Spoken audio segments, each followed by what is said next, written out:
if I want to write this as a single polynomial, the first thing I want to look for is if there's anything I need to distribute here.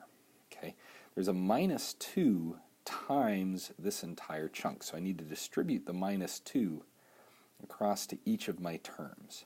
Right? There's nothing out in front of the first one, so the first one's just fine, right? It's my 3x to the fourth minus 2x squared plus 6x plus 7.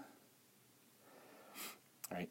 But this minus 2 I need to distribute. Minus 2 times x cubed is a minus 2x cubed. Minus 2 times minus 3x squared, negative times negative is positive. 2 times 3 is 6, and I still have the 1x squared.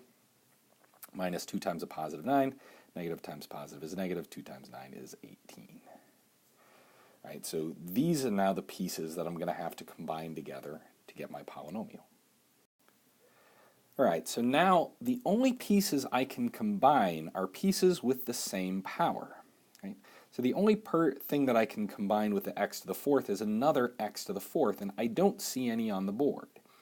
So that 3x to the fourth, that's going to stay out here in front. Okay.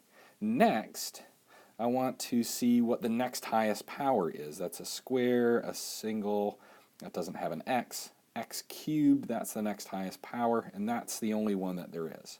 So this minus 2x cubed, well, that doesn't have anything to combine with. Right, so minus 2x cubed. All right, now x squared is the next term, but I got two of these here, right? I got a minus 2x squared and a plus 6x squared. So I have minus 2 plus 6 is a plus 4x squared. X terms, I have just the one x term, that doesn't combine with anything, plus 6x.